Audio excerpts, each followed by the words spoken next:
Hey dorks, just a quick message reminding you to head over to twitch.tv/mindgappodcast and give us a follow. We live stream when we record our new podcast episodes, and we're live streaming video game sessions on Saturday nights at 8 o'clock p.m. Central Time.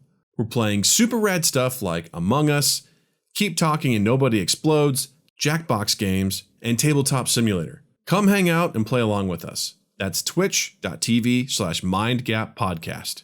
Mind Gap Podcast.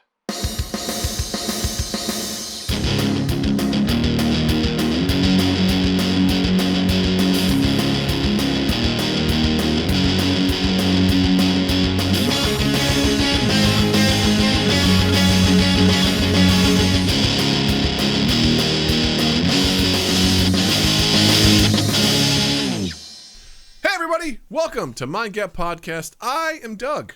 And I am the one that they call Justin. How are you doing? Are you having a good day? I hope so.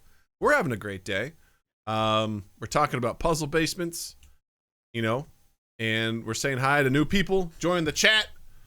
Oh man. Twitch is alive. It's a frenzy with activity. It's alive. It's alive. And we love it so much. We love it. So, as you probably heard in the intro, come hang out with us. You guys should come to twitch.tv/mindgappodcast. Hang out with us while we do this. It's so much fun. We love interacting with you all and getting your shit in on the podcast. So, come hang out with us. Justin, how you doing, man? How you been?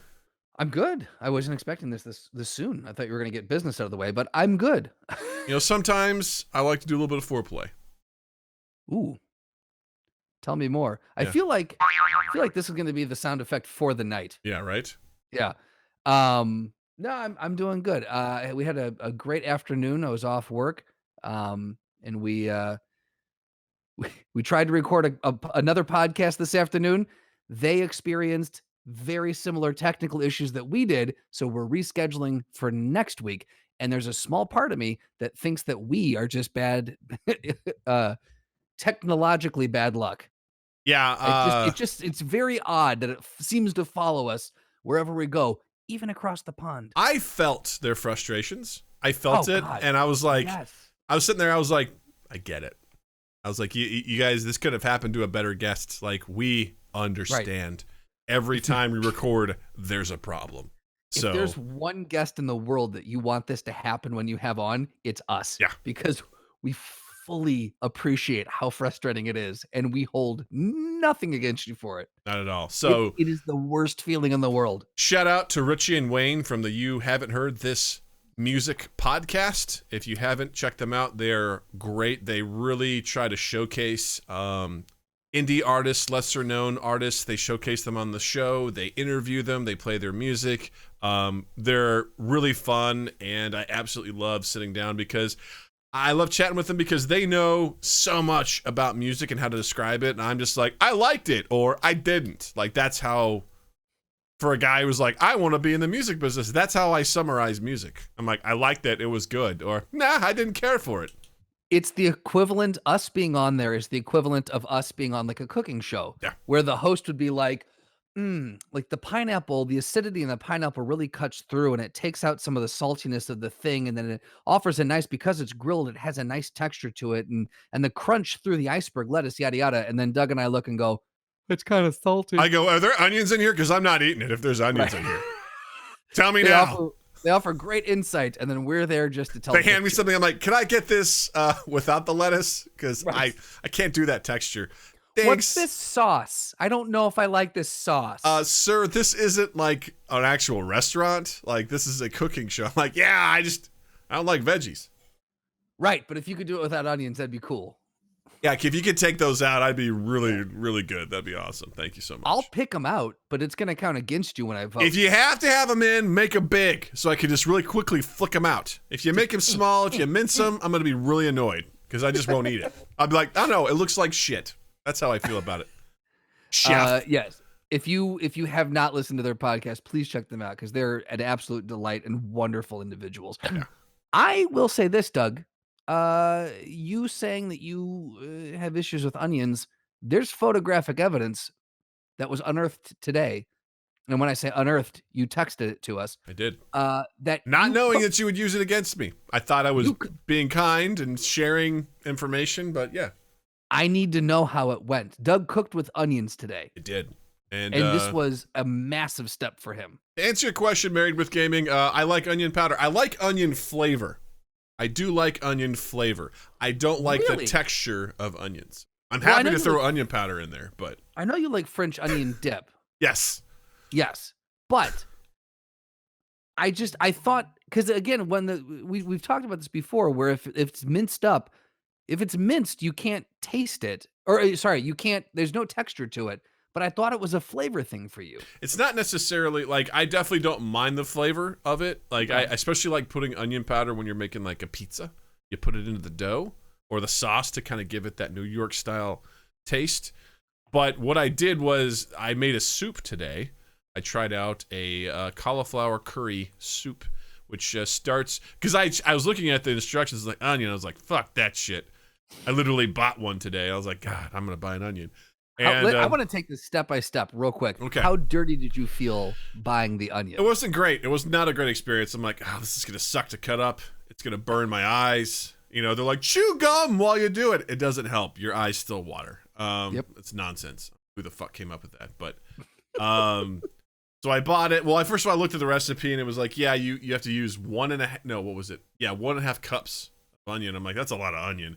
But I looked through it, it's like you put it in a blender or a food processor. I'm like, I can get on board with that because I know a lot of sauces and stuff start with like stews or whatever. There's like the onion, the celery, and the carrots or some shit like that. There's always some sort of base that it starts with, the holy trinity of cooking. And so I'm like, as long as I can either get them out of there, if they're going to soak in big chunks and then I can take them out, I'm cool.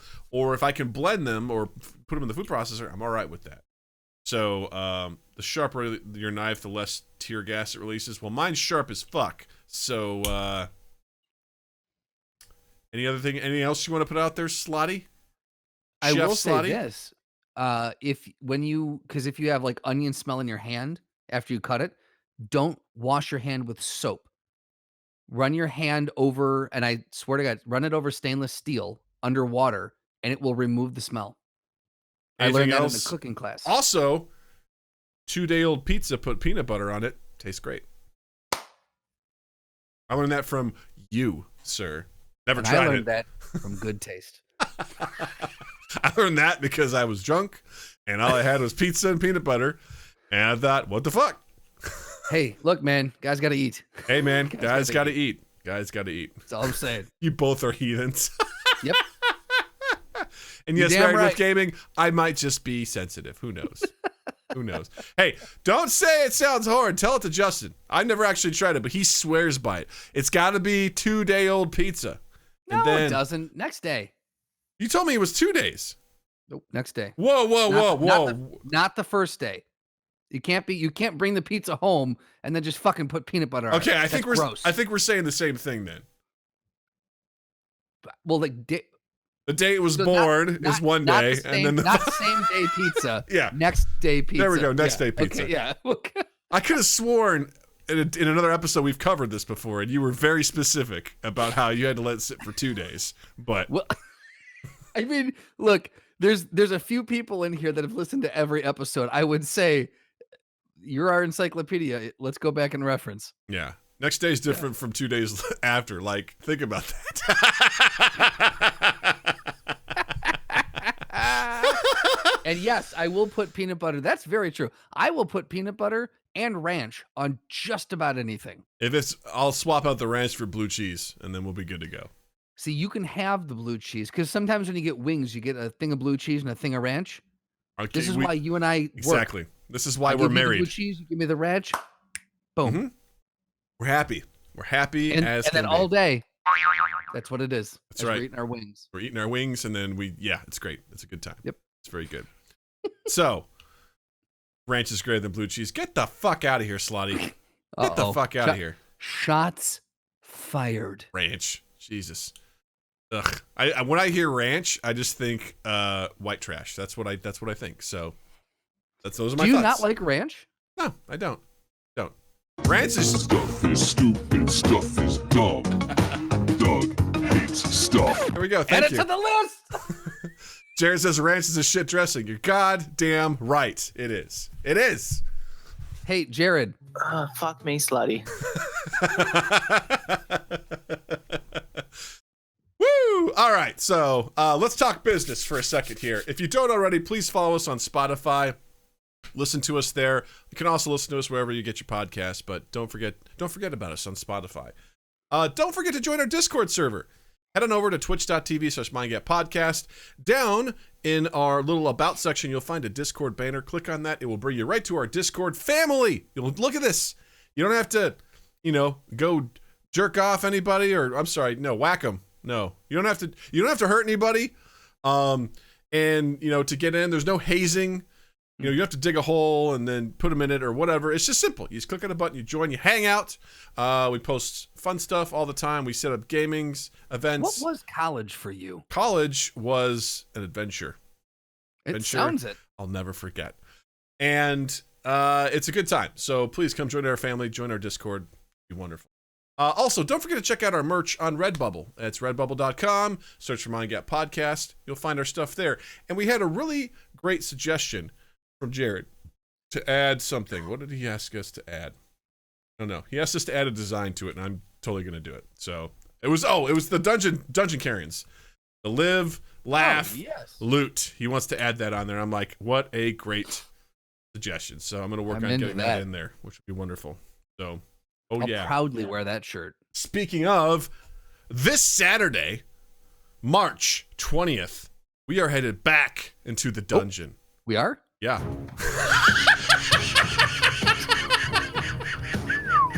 Thank you for reminding me. Nice. There's no invite for this. Okay, I may have forgotten to send you an invite, but I don't have an invite. We discussed it over text. God damn it. Go to the text.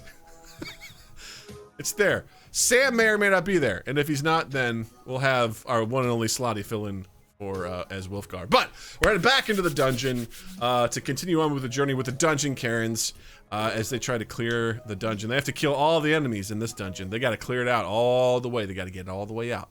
So we'll see if they can do it. So we got to get it all the way out. Got to get it all the way out. So that's Saturday night, 8 p.m. Central, twitch.tv/mindgappodcast. Come hang out. Enjoy the adventure.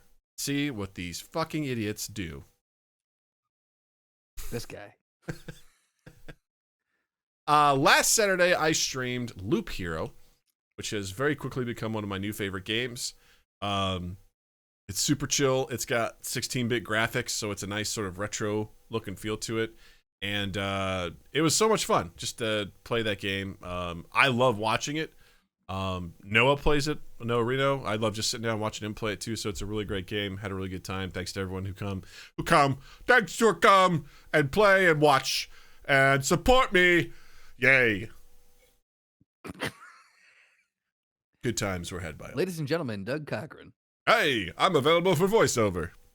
The vocal stylings of Douglas Cochran. Delicious. Absolutely delicious. All right. So that being said, let's get into it. All right. Did you guys know that the Grammys happened? The Grammys? Anybody? The Grammys? Does anyone give a shit about the Grammys? No. Nobody does. Zenny gets it. No. Nobody cares. I got on social media. It's like, oh, this person won. This person was snubbed. I'm like, what happened? It was like the Grammys. I'm like, oh, right. The thing no one really gives a shit about. But why, Doug? Let's explore this. Yeah, let's do it. Play the track, Justin. Why? Apparently, you got to play the track again. You got to play the Doug Hates Stuff again, you know? Stuff is stupid. Stuff is dumb. Doug hates stuff. I think, if I'm not mistaken, we were up for a Grammy for that. I think so. You were up for a Grammy. Short form drop, yeah. For best short form audio drop in a podcast format. And the contestants are Doug Hates Stuff, Mind Gap Podcast. Stuff is stupid. Stuff is dumb. Doug hates stuff. I Will Haunt Your Butt, Mind Gap Podcast. I will haunt your butt. Pee on Me, Daddy, Mind Gap Podcast. Pee on me, Daddy. Chill Your Tits, Mind Gap Podcast. All right, chill your tits. And Fuck Me, Slotty, Mind Gap Fuck me, Podcast. slutty. Nice. I mean, it's a tough category. I mean, which one would you vote for out of all that? Me? Yeah. You have to choose. Stuff is stupid, stuff is dumb. Doug hates stuff. I think that definitely goes down as most creative. I think most used is fuck me slutty. I think that Fuck me, slutty. that one's Yeah. definitely Jared. I'm just happy to be nominated. So true. So true. Oh my god. Yeah. But no, seriously though, like my question is because I enjoy having it on the Grammys. I don't In the background. in the background. I don't care to pay attention. I Yeah. don't know anything about it. But I do. There are some performances in there that I do enjoy. So I'm just a fan of award shows in general. You are. So I like to have them on when they're on. But the Grammys are one award show that I have never felt any sort of connection with, even when I was even when we were in high school and we were still like discovering new music. Because there's some study that was released that they say on average at age 32, people just stop finding new music. And so that would make sense that, we're at this point in our lives, we're just like, but I don't know who this person is. I don't know 90% of these people, why listen? Yeah. But even when we were still in that prime age bracket, I never got into the Grammys. Did you ever get into them? I think for me, when I was just like balls deep into music, I remember seeing like best rock category, and it was a bunch of nonsense to me. Like it was a bunch of bands that like, I'm like, this isn't rock. Like, because for me, so much music was so hard to define a genre, and the Grammys was like Green Day was listed as best rock, and I was like, I guess that's kind of rock. It was just such a weird, nebulous sort of thing. And to me, even back then, I was like, you guys are not playing the stuff that I like, that I'm into. I kind of looked at it too as who gets to determine this, and it's similar to the Oscars where a bunch of people in the business get to vote for this sort of stuff. And I was like, it didn't feel like a good representation of what I listened to and what should have won for the year. And I had zero interest. And especially when I was way more of a dick about music back then too, where I'm like, oh, this genre, fuck it. Like I don't want to hear anything about any of that sort of stuff. So I was like, yeah, it never, I don't have like a niche taste in things. I like pretty standard things, but it's not necessarily anything that's going to win an award. Blink-182 doesn't win too many Grammys. You know what I mean? I mean, they may have. I don't fucking know. Yeah. Find out. I think, yeah. Well, yeah. Well, I think we need to know now for sure. Blink. Jervis says all award shows are just producers paying for wins. I mean, there's definitely a little bit of the, you could argue there's some payola going on there and people trying to buy their wins for their clients. They've only been nominated for one Grammy, and it was in 2017. 2017? Yeah. That makes zero sense. Yeah. And I do say it was a good album, but that was the only time they were nominated for a Grammy. So, Wow. Not even in like the height of their popularity. That's weird to me. That's no, real weird. What they were winning was like MTV Video Music Award, stuff like that's that. fair. So yeah. That's because they're not statueless. They've won awards, but it's just not been the quote unquote big one. The Blockbuster Entertainment Awards for, well, favorite group, new artist, California Music Awards, outstanding hard rock album. See, that's what I'm talking about. Hard rock album, Blink-182. Who comes up with this? Who does this? Right. Ugh. Right. I've never, and the thing is, I think maybe part of what it is, like if we were in the music industry or if we bled music, I feel like that it might be different because you and I are much more plugged into movies. Yeah. And so like the Globes, the Oscars, like we're more aware of, I can tell you if I haven't seen it, I can at least tell you what it's about or who's in it, or I know the person you're talking about for almost everything that's nominated for an Oscar, an Emmy, or a Globe. Like I know. And so maybe it's because we're more plugged into the I don't know, the visual storytelling side of it rather than the music side of it. I like to think that because look, the Grammys pull numbers. They're not, they're not insane numbers, but they pull numbers. So people watch it. There are people who are Bored. into it. There are people who are And they want something to watch. right. You know? Exactly. Yeah. Yeah. There are people who, look, maybe their date didn't pan out. Mhm. They're sitting at home. They're frustrated. Yeah. They're flipping through the channels. They're like, what's on CBS? Because my life has no meaning. Right. Oh, Grammys? Okay. Wait, it's on their app that I have to pay for? Oh, shit. CBS All Access app? Paramount Plus. Oh, my bad. Paramount Pro. Yeah. Paramount Plus. You mispronounced it, Doug. It's actually pronounced. That's right. That's what it's called. Hey, have you guys checked out that new show on...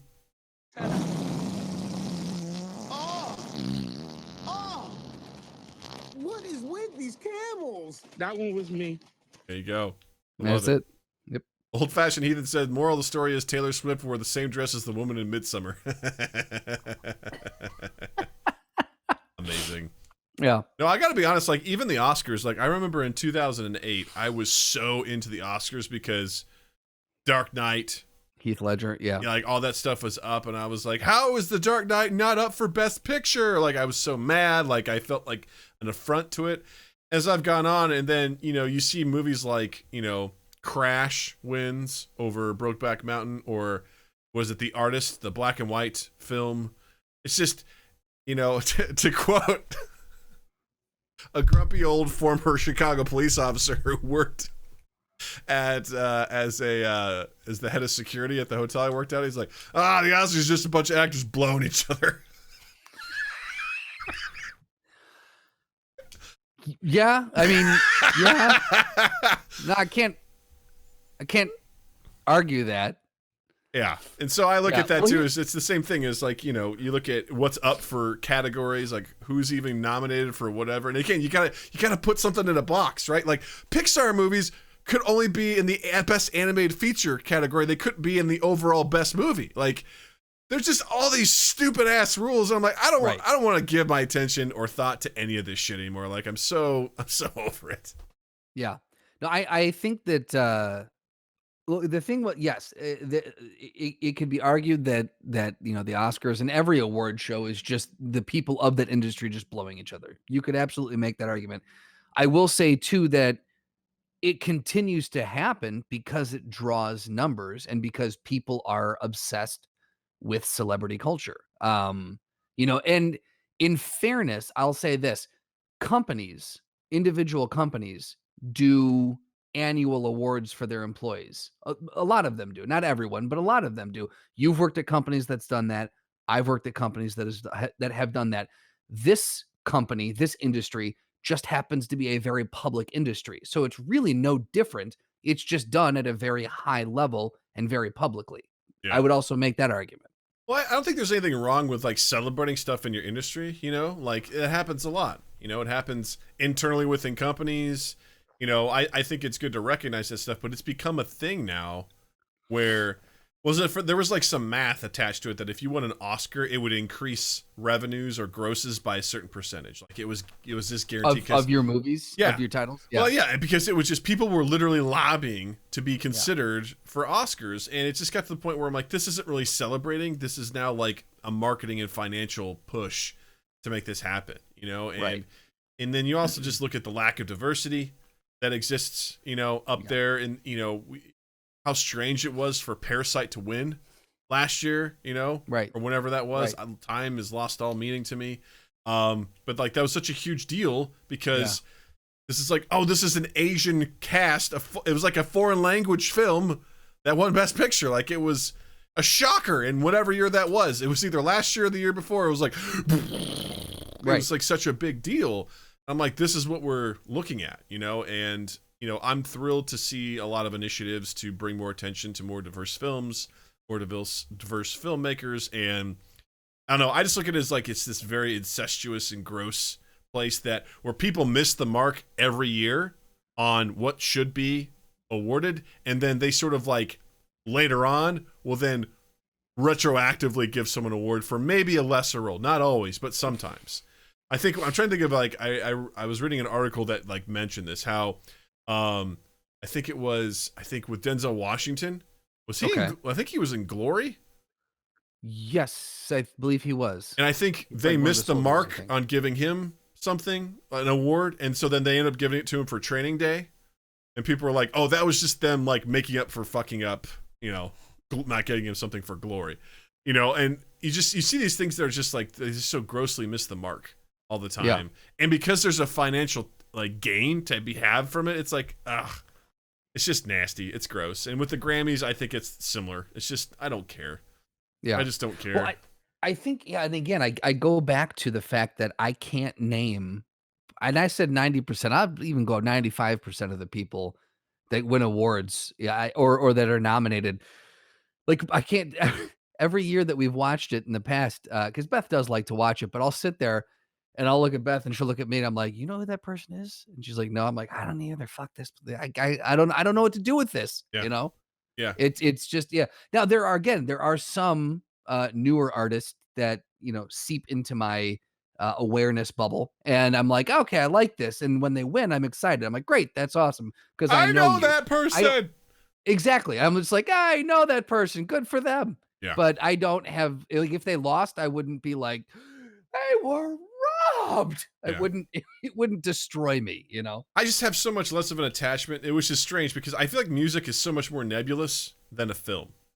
And How do you mean? just being that, like, how can you be like, this is hands down the best album of the year? I'm like, did you listen to all the music out there, all the albums? Like, there's so much content. You could say the same thing with movies, but there's not as many movies as there is music, in my opinion. And for someone to be like, this is the album of the year, I'm like, how did you come to that conclusion? Based on what? Obviously, you had to come up with nominations. How did you get those nominations? Because, again, the price tag and a financial incentive to be attached to that.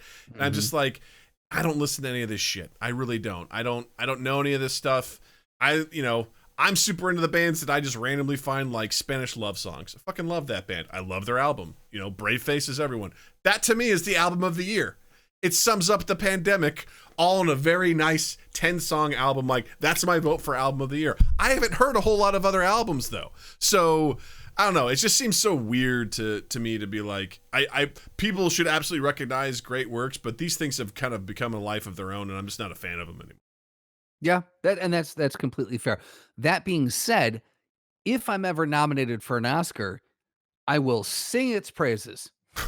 I mean, I'll be That like, show cool. will be, I'll be like, yes, everyone needs to pay attention to this. If I ever did, I'm sorry, go ahead. I interrupted you. No, I was gonna say they're very accurate. This is true. We should be nominated. I'd handle like Taika Waititi and just be like, I don't know what to do with this, and just like put it under my seat. Be like, thanks, I think there's something to be said that I was listening to an interview with McConaughey, and he had an interesting look on this. He's like, look, he goes, getting caught up in this, you can lose yourself easily in the accolades. He goes, that being said, he goes, I'm also not going to schlub it off as if it's not a big deal because my peers are recognizing me for work that I poured my heart into. So he's That's like, a fair I'll way to look at it. take a week and celebrate and be in it and just let it wash over me. But then the statue goes on a shelf and you go back to work. Oh, that's a fair point. And I was like, I like that. I like that look at it. No, that's a very fair point. You don't do it for the Oscar, but it Right. sure is nice to be recognized for doing good work. I think that's a really good way to look at it. Because if you're doing this purely for, like, when people say this movie's Oscar bait, I'm like, I don't like that. Like, I don't like. Well, and you the thing is, you can tell those movies too, can't you? Like, you look at them, and some are really well veiled in secrecy, but some of them are just so, you look at it, you're like, God, that's dripping with just love me. Yeah, And they're it typically makes it white feel bummer real. movies. Right, or Justice League Snyder cut. Yeah, there we go. Hey, get ready. It's coming. It cometh. Cometh. Day that this launches into your ear holes, it should be out. Just know. God, that's right. Just know, next week, we're going to be talking about it again. So.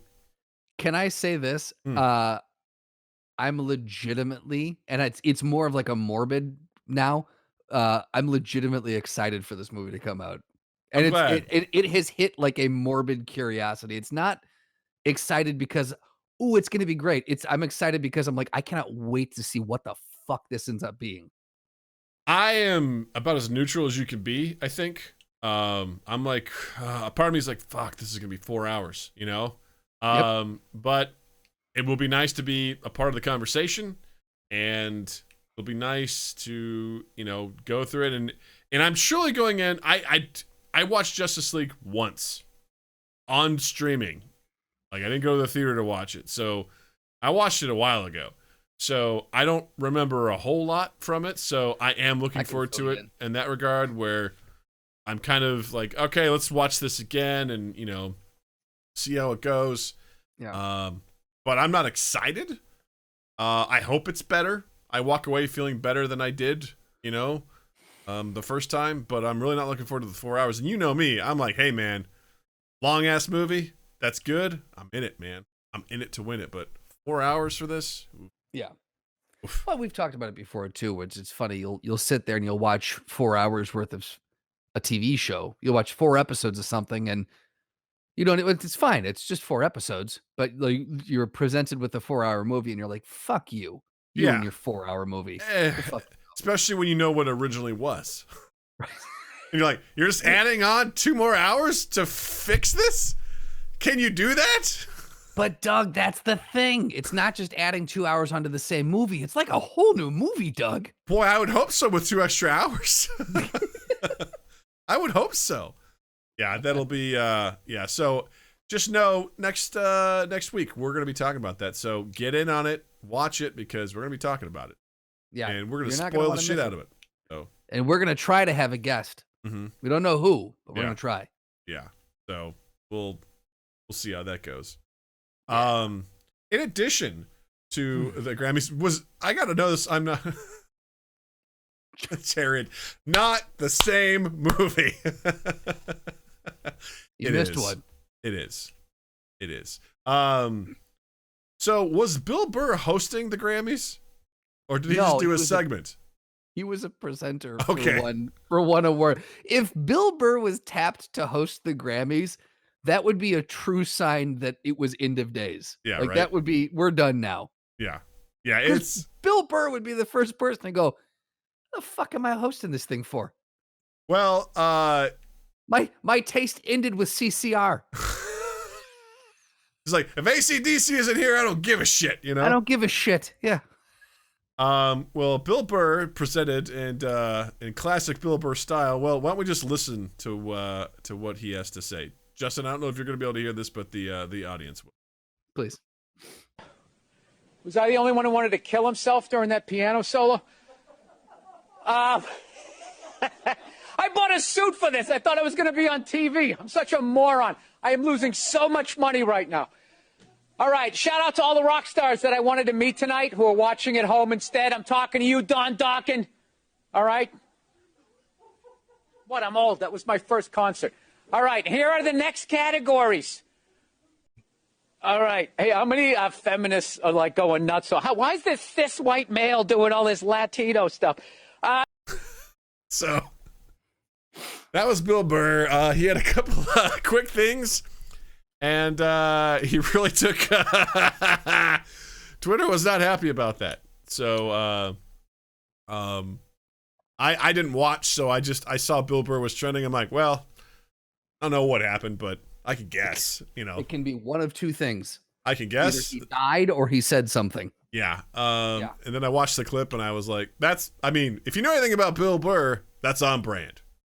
Yes, very much so. I've enjoyed Bill Burr for many years, and actually you were the first person to like introduce me to him and his podcast. Was I really? Yeah.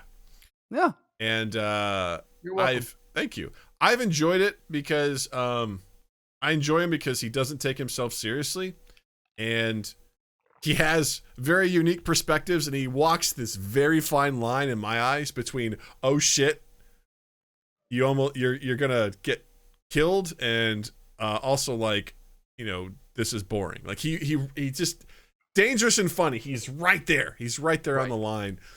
And what I love about this clip is you hear the studio crew laughing as he's talking about this stuff, which is hilarious to me. Yeah. no one should be surprised when they see Bill Burr walk out that something like that is going to come out of his mouth. Yeah. I mean, it happened at SNL. It's been happening for the 30 years he's been doing comedy. Nothing has changed. I'll say this. I've been thinking about this clip throughout the day after we decided we were going to talk about it. I've been thinking about it. And the only conceit that I will give to the people who are pissed off is that while what he said was very Bill Burr and was a joke, one could argue that it didn't need to be said. It didn't really add anything. Like it was said to incite. Mm-hmm. I would say, like, you know what I mean? Like you could just present without, you know what I mean? Like yes, it was very Bill Burr, but at the same time, I think like it was said with the intent to stir. And I don't know if it was quite necessary. I don't know if it was said to stir necessarily. That's just, I think, Bill Burr's natural reaction to stuff. Right, well, yeah. Yes, that's definitely his natural reaction. Yes. I don't see him as a provocateur. Like I see him just trying to make a joke, you know? And right. You know, I feel like the response was a bit much. To quote Jasmine, Bill Burr is xenophobic, sexist, and racist, and the crew just all laughed along with his shit jokes. He's an actual embarrassment. I'm like, okay. I mean, the other thing is, if you've listened to anything Bill Burr has done, if you listened to the larger body of work, he's very much not a racist. Yeah. He's also got a beautiful mixed race family. Yeah. So like I would say that's a hard argument to make. You know, hearing one joke, but yeah, I don't know. I ride the line on this one. I don't find what he said personally offensive, and again, I think because it is Bill Burr, and he makes his jokes and he calls it out, and I'm sure there were some people who had the thought, "What is this cis white male doing?" Like introducing the Latin part of the Grammys, like. That's definitely, I'm sure he nailed that on the head. You picked the whitest person, the ginger, and I'm sure that's something he even said behind the scenes, like, why are you having me present this? Why me? Like, as he said before, this howdy doody looking motherfucker. Like, shockingly Caucasian. Yeah, and I'm the one if that's... you're not ready for me, I'll surprise you. Yeah. I think part of it, too, is like, if you don't know who Bill Burr is, this has got to be like, what the fuck just happened? Like, so I think part of it is just like, you don't know who he is. It's, you know, you're going to be like, what? He's a presenter. It's like, he's also a comedian. Like, that's his style. That's what he does. Some other tweets where Bill Burr is the perfect example of why white men deserve to be kept in cages. Nice. Bill Burr's not funny. What he said wasn't funny. He said something triggering. Ban Bill Burr. Actually, just ban white men. A disgrace. And this is where I look at the stuff going like, okay, gang. All right. Get at your band hammers. Get at your band hammers. In fairness, there were a lot of other people on Twitter who took the stance of, obviously the people who are dragging Bill Burr have never met Bill Burr. Yeah, you know, exactly. All these millennials coming, or these Gen Zers coming out to drag Bill Burr need to watch a Netflix special, or so there's other tweets like that. So, you know, look, it's a tough subject right now because the tensions are so high around everything. Yeah. And it's a really hard topic to have a discussion about. It's a real hard topic to, you know, I don't know. Bill Burr went out and he said what he said. Like, I don't know what else to say. Like, you know, I don't know. I still think he did it because he wanted to kind of ignite, but I don't know. That's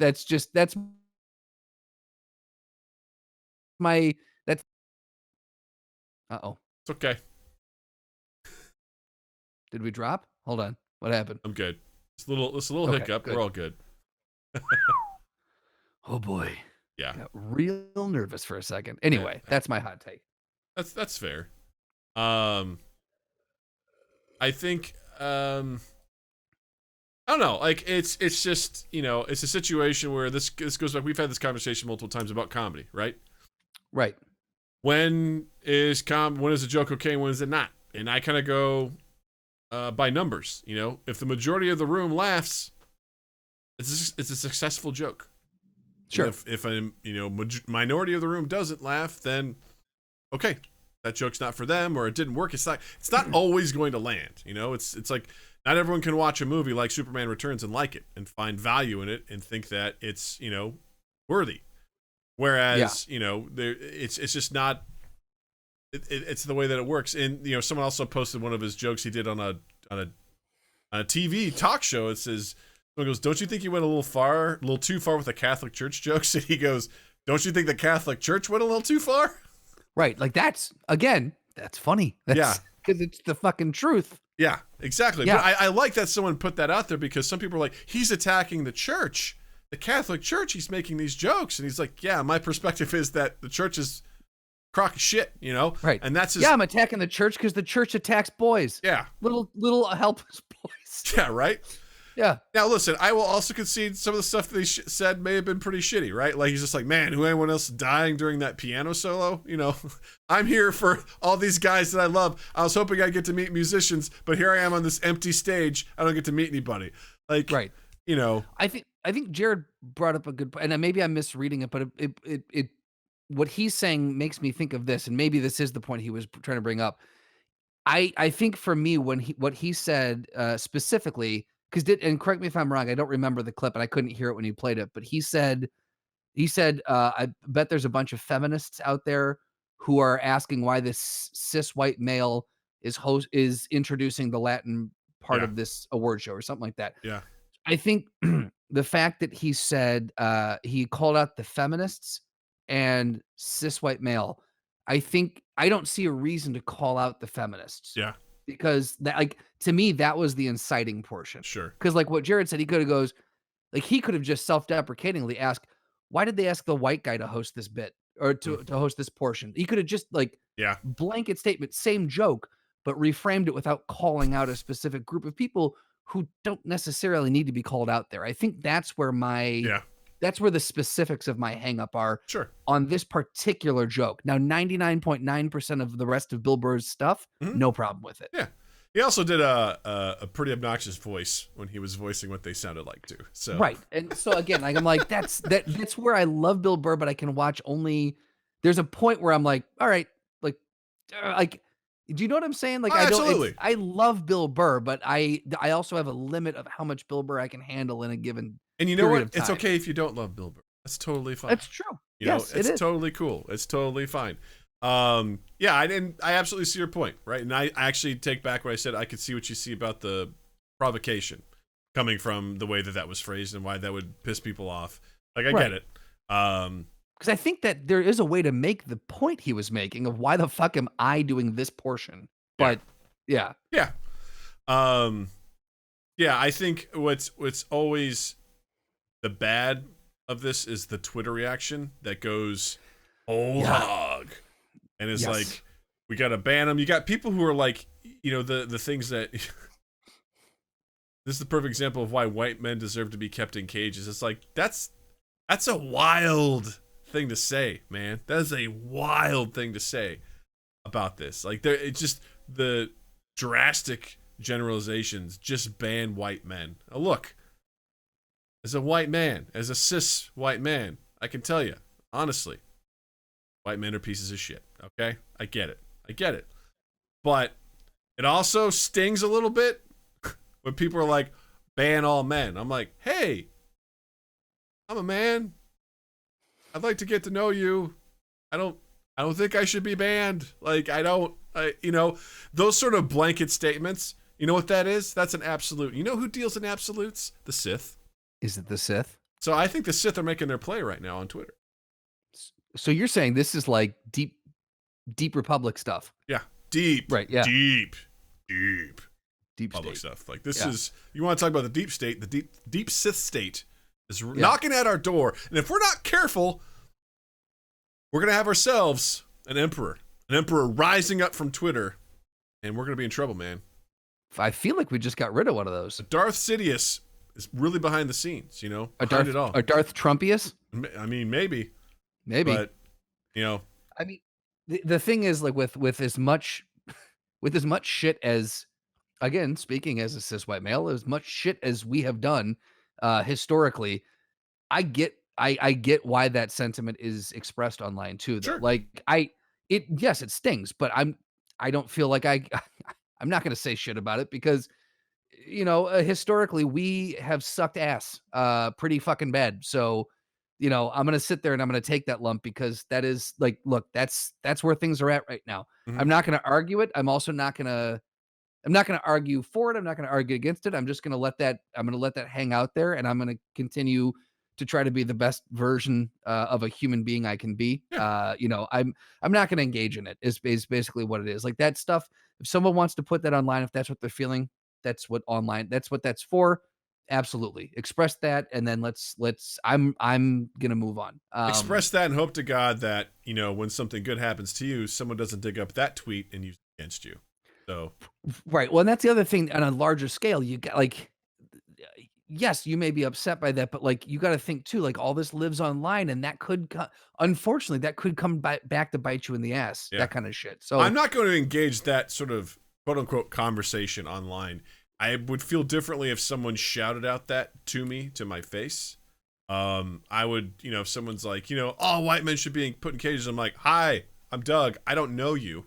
I would like to have a conversation in that regard because that sort of language to me is just very dangerous. I don't care what group you're talking about. That's very dangerous and very ignorant thinking. And white dudes have been fucking up shit for longer than we can count. But to overgeneralize like that, I think is just a dangerous thought process, a dangerous place to go. And I don't know. I just, it bothers me to see that because I'm like, it's you're conflating things. You're making things, you're blowing stuff out of proportion, and that's not the sort of reaction I think our society as a collective should be taking toward things. We shouldn't be like, this bad thing happened, this one thing happened, then we need to nuke it. It's like, whoa. I think in a larger sense that one thing, and we've talked about this many times on this podcast, is that one thing that the internet does not allow for is nuanced conversation, and like honest, nuanced conversation to try and get better, to try and heal things, to try and move, to try and educate and get past and unite. Like the internet does not serve that purpose. Yeah. Like 9 times out of 10, it does not serve that purpose. The internet does deal in absolutes. The internet does, like people take sides, and again, a lot of people are justified in the rage that they're feeling because of what history has taught us. But I do think that there is a big need for, in order to move forward in any capacity, there is a big need for nuanced conversation. It has to be able to be had conversations, and it makes it real hard to have that. Just the internet in general makes it hard to have that. It is, because it sucks that you can fire out your thoughts and opinions into the void without any repercussion, mostly. You know what I mean? Like, Yeah.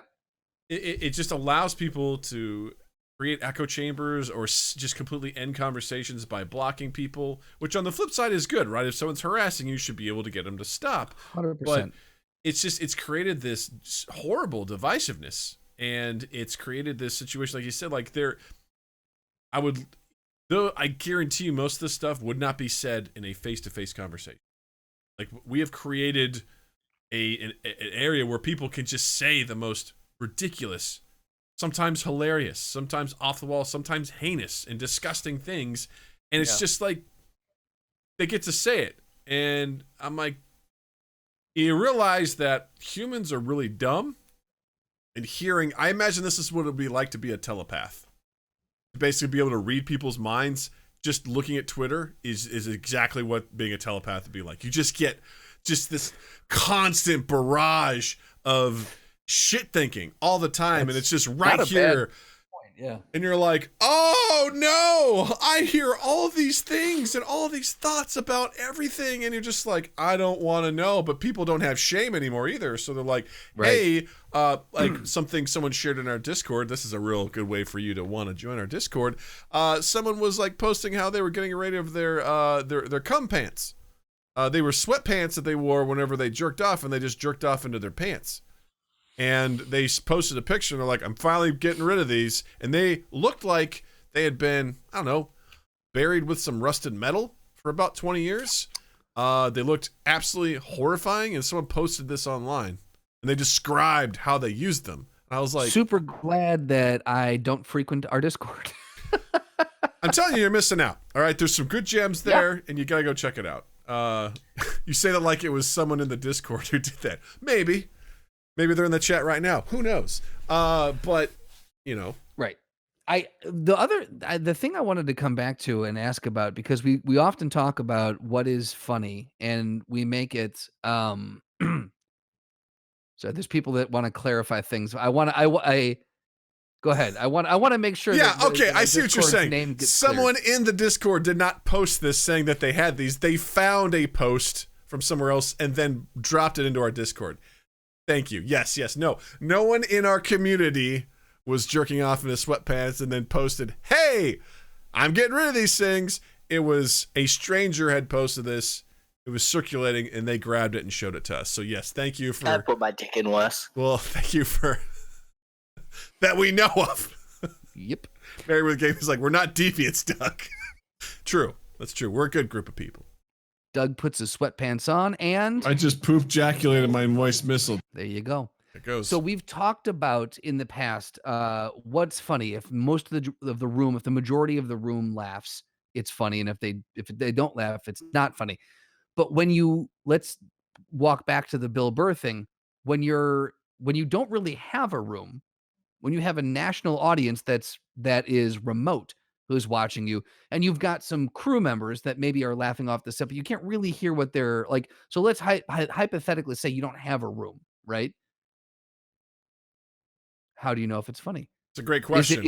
Is Twitter the room at that point? No, I don't think so. What's the litmus test for if something's funny then? Because yeah. I get, now that we're in this remote world, it's a whole different ballgame. I feel it really is too, because that's the beauty of a theater or a club or something like that. You can gauge in real time what worked and what didn't, versus something like this, where you're talking to a camera and it just goes and you don't get to see the reaction of the people at all. Right.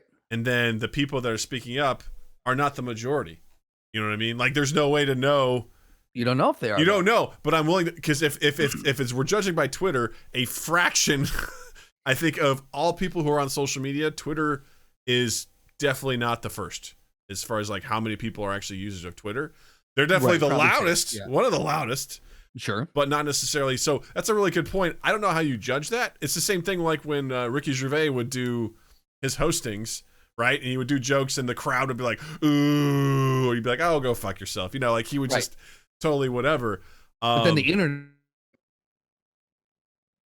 Nope. I'm here. You're here. Okay. We said, but the internet. But the internet loved him.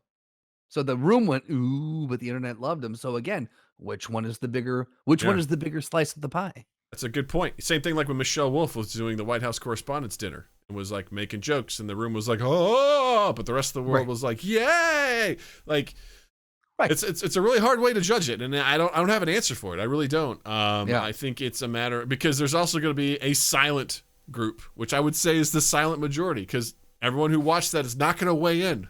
You know, they're not all going to vote. Yeah. So you're not going to know for sure. There'll always be some sort of vocal group that will like it and not like it, and then there'll be the majority of people that don't say anything. Right. Myself, like this, I'm commenting on it now, but I'm not posting it on the internet. You know, I'm not defending Bill Burr's honor over it. I'm just like, I enjoyed it. You know. I mean, it kind of seems like you're defending his honor. Yeah, right. Because he needs me to do that. He needs Doug Cochran from Mind Gap Podcast to stand up for Bill Burr, because you know what? No one else is doing it. I feel like Bill is he's having a rough day, and maybe he just needs the support. Yeah. Yeah. Yeah. So I don't know. That's a really great It's question. interesting. Yeah, I would say I'd put it out to. I would love to hear the community weigh in on that. You know, either on Twitch or on our social medias. Like now that, because again, if you've listened to the podcast at all, you've heard us speak about that concept of if the majority of the room laughs, then it was a funny joke, and everyone else go fuck themselves. But if the majority of the audience is virtual now in our new reality, how does that work? Like what is the test now for is something funny? So I would love to hear what the audience thinks about that. Again, either in Yeah. the Twitch or in our social medias. I'd like to think from a comedian standpoint, performer standpoint, that would also be maddening, right? You don't know if the joke is landing. Just How do you test out your material? I mean, yeah, like I mean That's how people used to go and whittle down and sharpen their skills, as they would take raw ideas and they would do the joke, and then that didn't work. Okay, I'm going to replace this word. Oh, that worked. Okay, but this one didn't get quite the laugh. And then by the end of a year, you know, you had your hour. Yeah. Well, it's the same thing like when Chris Rock was hosting the Oscars, right? He would do surprise drop-ins at clubs to work on his material to see if the jokes worked. Like, Right. they were doing that. And I don't even know what's possible with that, you know, with that sort of Right. stuff, you know, nowadays. And I mean, I remember listening to Bill Burr's podcast after his SNL hosting, and he was talking about how he was like running his act in the hotel while he was getting ready.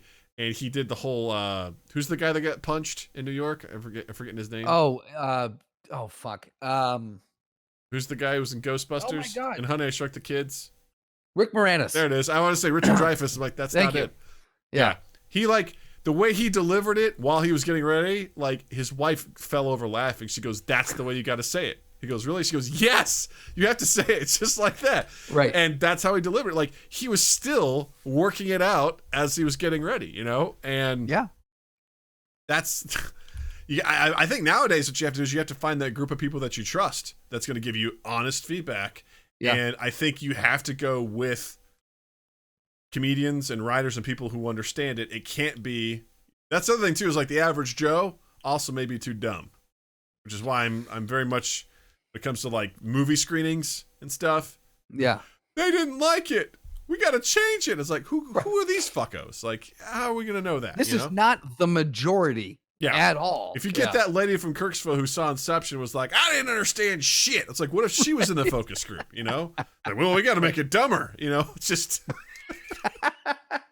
like, okay, that's how it works. So I think nowadays you have to find that group, that collection, those people you trust that are going to be like, add this, change this, adjust this, and then you're good to go, and then just fire it out and see how it goes. Yeah, it's definitely it's weird and terrifying. Like that's something I think we should have a stand-up comedian on or something like that. I'd love that. Interesting. Yeah. We should interesting. If only there were an app that you could test material out on. Foreshadowing. But no, I legitimately really would love to talk to like a working stand-up comic and see like what's been going on. How do you workshop material now? Because you know, we have been very, very successful in transitioning to doing this remotely, and it has actually benefited us quite a bit. And, you know, other industries have been able to work from home and but you know, restaurants have figured out a way with delivery. Bars have had definitely a hard time, but comics, it's not really one that you hear about a lot. Like I'm very curious to see what the last year has been like. For people, again, there hasn't been really gigging, but like, how do you even workshop an idea? You know else? It You just know who seems else has been terrifying hit to really me. hard? And this is very serious. This is gonna sound like I'm joking, but porn. Like you gotta know that stuff. That's probably why things like OnlyFans have actually been really successful, because That's a good point. Yeah. how many people can actually go to a place and be in sexual contact with someone else without a vaccine? Like, and that industry does a really good job of tracking that stuff, but. You think about that. How are you going to workshop your stuff in the porn biz? You know, you're like, I like doing this, but you know, idea for a new moan, but I just don't know if it's going to take. Is it sexy? How can I get people to tell me if this is sexy? Does this make them want? I only have 10 digits. I need 15. How can I know what's possible without these other 5 digits? You know, I only have 2 fists. Right? What about a third? What And about a a third? dick with balls, you know, like How am I going to know these things? Right. I don't. I only have 2 nipples. I mean, what are we going to do? And only one of them works. Right. Right. Jeez. I mean, come on. Nope. Nah, porn is doing fine. Stepfamilies already live under the same roof. Oh, God. Oh, no. Seriously, the amount of like step family porn that's out there it's not okay, right, man. It's not okay. Jared, what's the porn website down under? What do you guys got? Is it downunder.com? Because I heard that was good. Is it pornhub.au? Plus, little bunny doesn't need a vaccine. Oh shit! That's Shots true, Jared. fired. Shots fired. Dun dun dun. Shots. There it is. There it is. Bringing it back. That's all it is. Yeah. Oh man. Do we have time? What do you think? Do we have time for this last one? It'll be really quick, I think. You want to get into it? Let's do it. All right. In case you all don't know, Netflix is cracking down on password sharing. So if you're doing it, stop. No. And that is the story. Hard no. Yeah, this article from Wired says streaming service is making account owners enter 2-factor codes in a limited test. They argue that it's actually not so bad. So I would argue what does it mean that's not so bad? Jared says, by the way, for the porn stuff, he goes, it's still porn, but everyone is having sex on the ceiling. When they're grinding, they grind the other way. Their hips move the other way. Yeah. I look, Netflix is, again, we've talked about this, well within their right, both legally, from a business standpoint, more like to do this, to crack down on people sharing passwords. Personally, I'm affronted by it. I don't, there's too many streaming services right now, and they're forcing my hand. This is the same way that what I feel about pirating. Mm-hmm. Is that if you force my hand, I will do the thing you don't want me to do because you're giving me no choice. Now, someone could say, well, then if you don't want to pay for it, you just don't get it. That's how the economy works. Yeah. I would say that these companies are being extraordinarily greedy. A lot of these companies are. I think there's an element to that. The way that they're doing this, which I think there's probably some truth to it. I think it's both. I think for one, Netflix obviously wants to earn more subscriptions, right? They want to get everyone who's watching it to pay for a subscription. If you live in the same household, that basically they want one subscription per household. Right. But they talk about essentially how there is a security threat, which I think is true, by sharing your passwords with multiple people. By sharing a password, I share my password with you. I can't control who you share that password with. And then that's fair. If someone with less than stellar repute gets a hold of it, they now may have access to your credit card information and other information like that. And then, interesting. So because if you think about general cybersecurity stuff, you wouldn't just hand over your password to any old person. So there is definitely something where there is some identity theft and some things like that can happen. So yeah, for sure. Also, they want to get that money. So right. Which again, from a business perspective, purely from business, I 100% makes sense. I can't argue with that. And you can't fault them. Obviously, this is their business, and if they can make more money, why the fuck wouldn't they want to make more money? Obviously. I just think we, as much as the streaming platforms were supposed to solve a problem that was cable, and now there are so many individual, and we've talked about this on the show.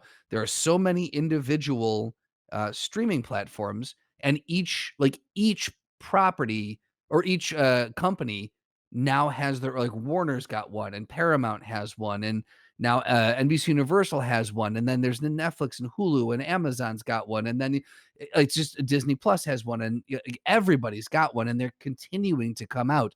And at some point, you are starting to hinder, I think, by more people creating streaming services, you are having an adverse effect on your bottom line because you're forcing people to choose instead of leasing your material to one company and letting that company pay out from there. You're forcing people to potentially not choose your streaming service, right? So then what comes after that? Maybe someone comes along and bundles it back up. So you pay for a bundle of streaming services, in which case we have just reinvented cable and we have not solved for jack shit. Yeah. Like we're back. It's cable 2.0. That's all it is. So I think that the more streaming services that come out, they're doing a disservice to themselves. I don't know. And I understand from a security perspective, this Netflix sharing thing, but I think there's a bigger issue in that the fractioning off of multiple streaming services, like or an endless amount of streaming services is a hindrance to the streaming industry. I think And you're I right. think that's something that I think that's something that they should look to solve for more so than, oh, people are sharing passwords. Like it seems like your industry, there's a problem in your industry. Fix it. Well, I think those are two separate issues. I think the idea of the overall industry becoming cable. You're right. I'm conflating the two. That's fine. Yeah. I'll put it on your permanent record for your annual review. But I think, I personally, I feel like if you want something and you want to enjoy it, you should pay for it. That's kind of like my general stance on it. I'm lawful good when it comes to this sort of stuff. I don't share my passwords with anybody. I don't share it with my family or friends or anything like that. My household has Netflix. We watch Netflix. It's fine. So like this decision doesn't really affect me too much. Right. I've always had an issue with folks who try to skirt the system. I've told this story before. I'm going to fucking say it again. When I interned at Victory Records in Chicago, we were at a record label. Bunch of us interns. The idea of some people had dreams that they were going to work at this fucking record label, right? And there was a guy there who'd been there for about a year interning, and he outright said while we were in our intern area that he still stole music and downloaded music. I was like, dude, you're interning at a label. And he's like, well, when I have money and a real job, then I'll buy it. I'm like, that's just, this can never, I can never connect with me, because I was like, if you want a pizza and you don't have money, do you get to eat the pizza? No. I know. Right? Like, and that's what always really bothered me. Someone who was in the industry who was still stealing music. I was like, what the fuck is wrong with you? So it's kind of similar to this, where someone's like, well, I want to watch that show. I'm like, okay, well then get a subscription. I'm like, I don't want to, but I still want to watch it. It's like there's some stuff that pops up on Hulu that I like to watch, but I don't want it that bad. So I don't buy Hulu. I'm like, I don't sign up for it. It's like, you could use my password. I don't want to. I'm good. I'm fine. I don't want it that bad. It's just, it doesn't cost you a thing. No, I get it. Subscriptions suck ass. Subscription models suck, dude. The idea that you're always on the hook to fucking buy something and pay it on a monthly basis. It sucks, man. It absolutely sucks. But for me, morally, I'm like, if you want something and it has value to you, you should pay for it. And you should get that within the realm of the rules and limitations that exist. And I think, obviously, Netflix has every right to do this. I think to them, this is a win-win. They essentially get to say, hey, because also something to consider, if you're sharing your password with people, your recommendations are going to get fucked up, man. False. No? You can create profiles. Okay, you're right. That's right. That's absolutely right. So, but for the record too, I pay for it. I share it out to my father-in-law and to my mom. Yeah. So again, at the end of the day, if they're doing just fine for themselves. If they want it, they can pay for it too. This is just this more hits the strings in my heart about big business. Yeah. I'm like, damn, fuck you, corporations. Yeah. But again, I can't argue it because it is absolutely well within their right. Yeah. And I think I'm first to admit that. And they're absolutely right to be like, hey, we should probably lock this down, because if people are handing out their stuff, like, I'm sure there's some sort of liability there with them because they're not making an effort to stop it. And if someone gets their identity stolen, are they on the hook for it? At the very least, it's bad PR, right? I don't think so, because I'm like, you're sharing your shit out. You're going to you get what you get. But are they proactively trying to be like, we're trying to keep you safe and we want you to use our stuff? It is going to cost you, because we want, that's how I would pitch it. It's like, we want your stuff to be safe. Right. you know, And also, it's a side you of know, it that I had never really considered before. That's an Yeah. argument that I had not even thought of, is that, Yeah. if I was sharing it out to, like hypothetically, I gave my Hulu password to Jared. Mhm. I don't know, he's an Australian. He's a criminal by nature. Like, I don't know what's going to happen. I don't know who he's going to give it to. Yeah. I can't And- trust that. The English said that you're a criminal. I have to trust the English because we're from them too. Yeah. And as far as like, I agree with you on the streaming services. Like, I don't give a shit about all these other ones that are popping up. Everyone just wants a piece of the streaming pie. Originally, it was just Netflix. Netflix paved the way, and everything was on Netflix. And then all of a sudden, people were like, we want to start our own. And they started. It was the same thing with Steam on video games. Steam was this internet platform to buy and sell shit, and all of a sudden, EA Games is like, we want our own. We're going to call it Origin, and we're going to violate the terms and remove all of our stuff off of there. And then you got Epic Games that has their own platform. It's just like, for me, and that sort of shit too, I'm like, fuck your stuff. I'm with Steam. All my shit's on Steam. I have no reason to go to your stuff. In fact, I'm annoyed that I have to go somewhere else to play something. I'm like, fuck off. But, in this situation, like, I don't give a shit about Peacock. I don't give a shit about Paramount. I don't care who has a fucking streaming service. Like, where are the shows that I want to watch? I'll watch them, and if I'm done, I don't feel like I'm getting any value out of it, I'll fucking cancel it and I'll move on. It's like DC trying to catch up to Marvel. Everyone's like, oh, we should have a streaming service and we're going to lock down this content. It's doing exactly what you said, Justin, is we're creating channels. Now, I've always said, give me ad hoc channel choices that I can choose to pay for on my own, and I will be happy. If that's how we stay, I'm okay with that. There could be a bajillion of them. It'd be like having 200 channels to choose from on a TV package. I'm like, let me choose 5 to 10, and I'll do that. And I'm okay with that, and I will live that life. What'll suck is how everyone's going to take their ball and go home. Like, Peacock's going to be like, all The Office is going to live on our platform now, so if you want to watch The Office, you got to come over here. Right. And anyone who owns whatever the fuck else they own, but also to some extent, it's original content's king right now. You got to make that good stuff, because are people just going to come? Are they going to come for The Office and stay for what? That's where, like, Disney Plus right now is like, come on over, y'all. We got all your shit. We got all the Star Wars movies. We got all the Avengers. We got all the Disney movies, all the Pixar. And guess what? We got more shit coming. We got The Mandalorian. We got WandaVision. We got The Falcon and Winter Soldier. We got Loki. And, it could get shitty if they were like, oh, welcome to Disney Plus Basic. Would you like to add the Marvel package? That's an additional $3. Do you want the Star Wars package? That's an additional $3. If they start going down that way, which is not out of what that's within imagination, that will suck. And that's something where I'd be like, look, if you want, I get if people are going to pirate. I will understand it. I won't do it, but I will understand if people are going to pirate there, because I'm like, or people are going to share passwords in that regard. I'm like, I get it. I really, really do. Because that's just some greedy ass shit right there. Especially if you give it to people as is now and then take it away or put a paywall for it. I mean, you may whet people's appetite so they'll still want to watch it, so they'll still pay for it. But I was like, you're going to piss people off if you do. So 100%, yes. And then you've got someone like Netflix. I had to look this back up again, but they have over, I think, 70 movies and like maybe 200 series or something like that. Something insane coming out in 2021. So, like, again, Netflix, everyone's drawn from Netflix. Like, Netflix had everything because they were the only player in the game for a while. So everyone went to them to listen, to watch all this other stuff, the Marvel movies.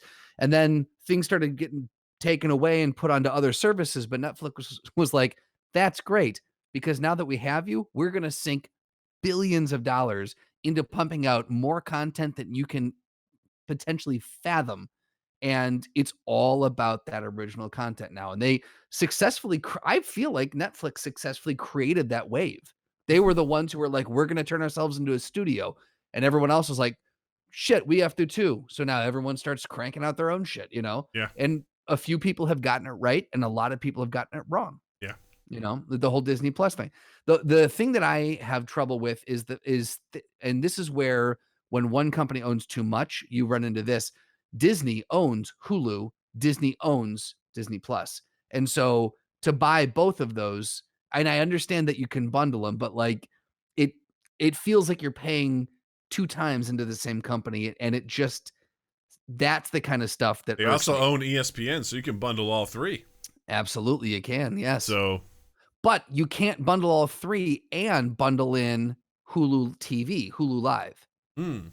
which makes no fucking sense to me. Anyway, we digress. I think the point that we're getting at is Welcome to the Throwdown. Ta-ta-ta! oh baby. Oh, baby is right. Douglas, tell us what we got. This week is a villain throwdown between X-Men's Apocalypse versus Darkseid of the DC Universe. All right. So I got to pull up our little fandom pages here. Pull you up. I wish you would. I've been asking for it.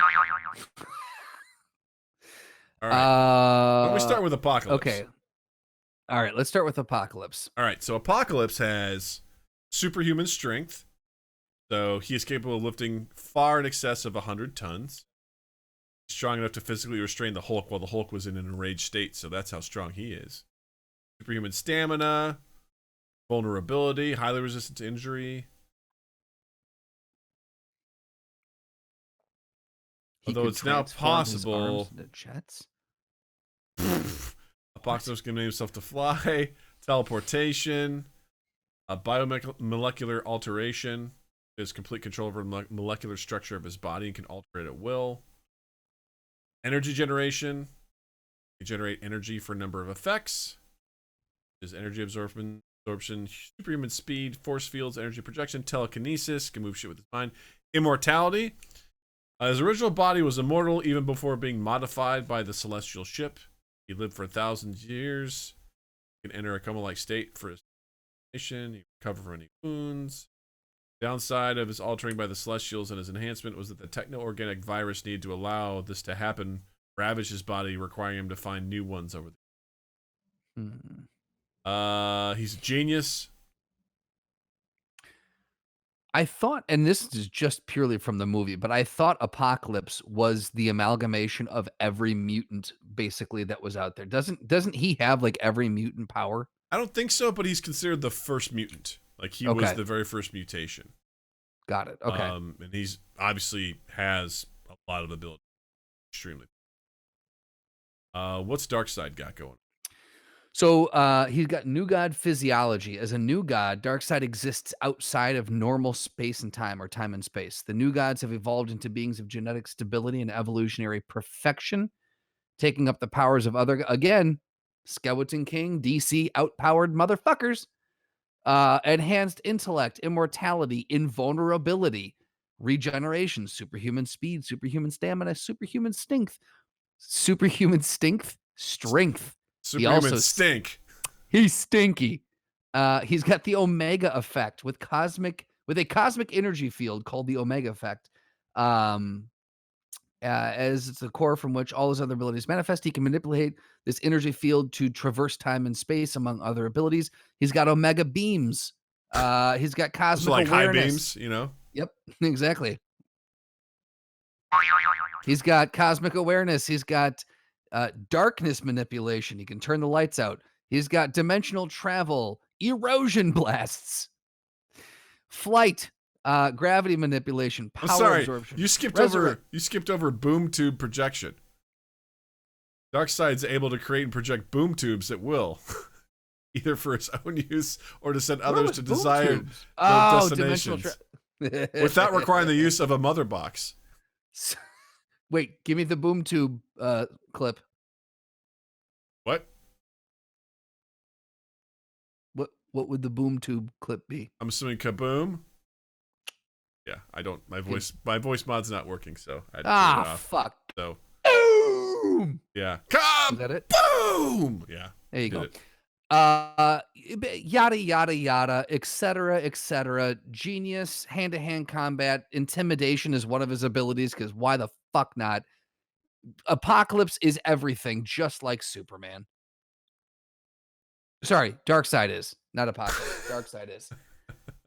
He's an overpowered DC character. The end. Well, unfortunately, I think I gotta go with Darkseid on this. No shit. I love invulnerability. It says Darkseid survived the destruction of a whole planet, remained unfazed by the combined assault of the Justice League, and was completely unharmed by the god-killing boom spheres. This fucking shit. What is the boom thing with these guys? It took the combined power of the entire multiverse's green to knock him out.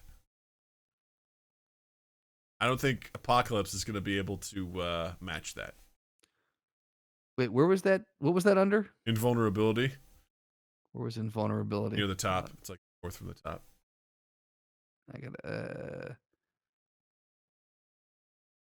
took the combined power of the entire multiverse is green. What the fuck is green? Like the Green Lantern Corps. Sometimes comics upset me. Yeah. Jared did bring up, he goes, you just said Apocalypse can adjust his molecules at will, but then said Darkseid is OP. Yeah. Did you just hear what we just said? Right. Apocalypse is one of the biggest bads as well in the universe. Like, he's a tough dude. Man, the thing is, it's not fair. We got to stop putting DC against other people because DC DC is the ultimate skeleton king. Hmm. Like, they just overpower everybody. There's no, you can't. Yeah, what are you to do against, like, how's the story interesting against Darkseid? I don't just hate on DC. Well, I mean, Jared, listen to us here, man. Hear us out. These characters are overpowered, man. Overpowered. They're so powerful. We don't hate on DC. We love Batman. Batman's a great fucking. We love Sandman. A great fucking character. We love Sandman. Watchmen. Like, that's a great comic. You know, there's great DC stuff out there for sure. But right. Darkseid takes a team. Darkseid takes a universe. All the green, whatever that means. Here's the thing. I actually like the character of Aquaman. The movie wasn't that great. It was okay. It wasn't that great, but I like the character of Aquaman. I like there are people in the DC universe that there are interesting stories and interesting characters. The DCEU is garbage, and a lot of their big bads are fucking nuts. Now, most big bads are, but see, I like something like Galactus because Galactus is a force of nature.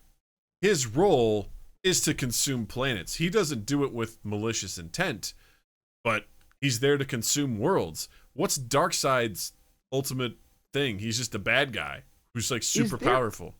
Do they have limitations for him on here? Is there any? Does he have any? Doesn't have any weaknesses. Any ouchies? No. No? It'd be funny if he was this powerful, but he was about as intelligent as a 4-year-old. That would be hilarious. That would be great. I would love that. I would love that. Right. Him trying to reconcile with us. He doesn't understand what he can do, you know? Right. He's essentially like a goldfish. He's like the Pyro from Team Fortress 2. Like, he just sees worlds and rainbows and candy canes. Right. But he also is just unleashing horrific terror on people. Right. That would be amazing to see that from a perspective of like the Justice League. They're like, there's this terrible force out there. It doesn't make any sense. And you go see it. It's like, yeah, it's this amazing being with the intellect of a 4-year-old. Nothing makes sense about it. It's like, how do we stop him? I don't know. Can you reason with them? Maybe for about a minute. Yeah. Before they get tie-tie. Look, okay. So he says Apocalypse is overpowered as well. Apocalypse is definitely very, very powerful. But if you look at line them up side by side, and Darkseid is it's twice the length of what Apocalypse is as far as the description of everything. I don't know. Look, we're not here to debate which one is more. Well, I guess we technically are. That's what this whole fucking segment is. Yeah. I want to argue for Apocalypse. And here's the thing. It will be an amazing fight between the two of them. They will wreck each other or go to town trying to wreck each other. But at the end of the day, Darkseid is he's overpowered. He's more powerful than Apocalypse is. Darkseid is 8'9" and 1,800 pounds, man. Like, how is that? He's not carrying that weight well. I mean, good Lord. That's a dense dude, you know? That's in his dick. It's all in his dick. Yeah, I think Darkseid wins. it's hard to not give it to Darkseid. Yeah, I guess Darkseid for the win. You know what? Hold on. Darkseid for the win. He's shorter than Vampire Mommy from Resident Evil, the new Resident Evil game. There you go. Very true. Yeah, I'm gonna need to do a little bit more digging into Darkseid and actually see like what his weaknesses are, how he can be defeated. Because I'm curious now, like, what did when the writers write such an overpowered character, what do you do? Yeah, how do you stop him? Right. As a team. As a team. Again, Jared, I understand, and don't want to discredit what you're saying. Apocalypse is stupidly powered as well. And anytime you get up to these godlike characters, yes, they've got ridiculous powers, and who the fuck could face them? What I will say though is it just feels like Marvel tends to put the there's there's always a loose lug nut in there somewhere that can make the wheel come off of the character. Yep. It just feels like DC's characters are so airtight. How do you battle them? Yeah. I think that's the overall point. I agree. Obviously. There you go. Because we're good. Justin, what a great episode. Hey, Doug, thank you. What do you got to recommend this week? I'm going to recommend Lost in Translation. Sofia Coppola's film from, I think it was 2003.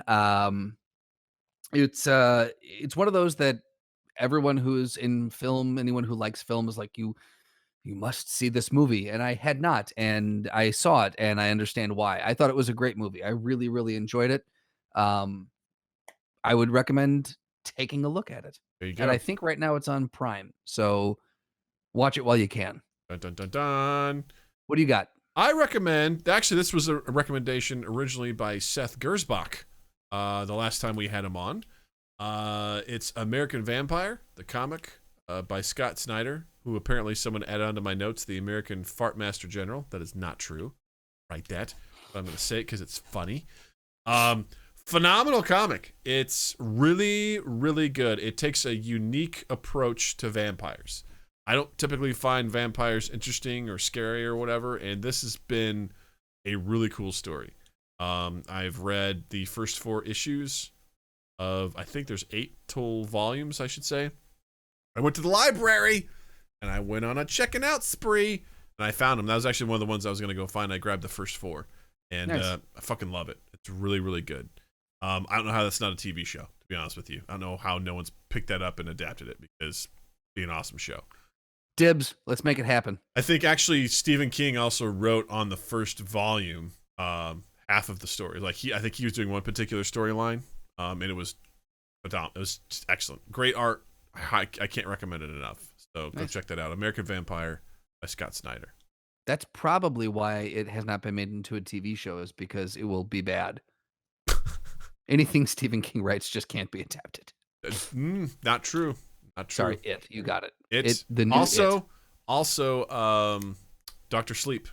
Phenomenal movie. Oh, was it good? Really, really good. It was a sleeper. Okay. I think I'd Okay. I see what you did there. It was worth checking out. Boom. Gang, thanks for hanging out with us. But before you go, please do us a favor. Check us out on all our social medias and like and follow our stuff. You know, we're all at Mind Gap Podcast on everything. And above all, too, check us out on YouTube. Subscribe. We post all of our episodes there, as well as any highlights from our shows and our streams. And from the bottom of my heart, I would say, please come check us out on Twitch. Twitch.tv/MindGapPodcast. We live stream our episodes every Tuesday at 8 p.m. Central, and we do our video game streams every Saturday at 8 p.m. Central.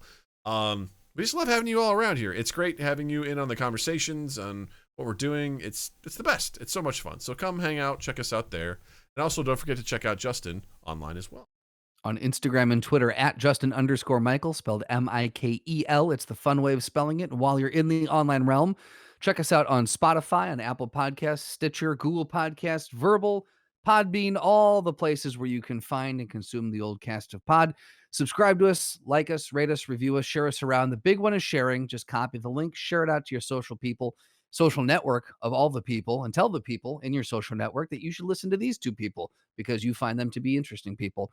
And then 2east8th.com/mindgap and 2east8th.com in general. Just keep an eye on all 2 East 8th's stuff. Yeah, baby. Yeah, baby. Yeah, baby. Oh, the Trailer. trailer, thank you, for Sid Penrose is out. You've heard me talk about it for a fucking 2 full years. So go watch the trailer, and the film should be coming out in the next month or two after we schedule the private screenings for those who helped pay to get it made. Yay. Yeah, go check it out. The trailer's really cool. Recommend it. Thank you. With that being said, I want to say from the bottom of my heart, Justin, thank you. Douglas, I really mean this when I say thank you. And to all the Twitch people out there, I want to say gracias. And listeners, merci beaucoup. Mind Gap Podcast.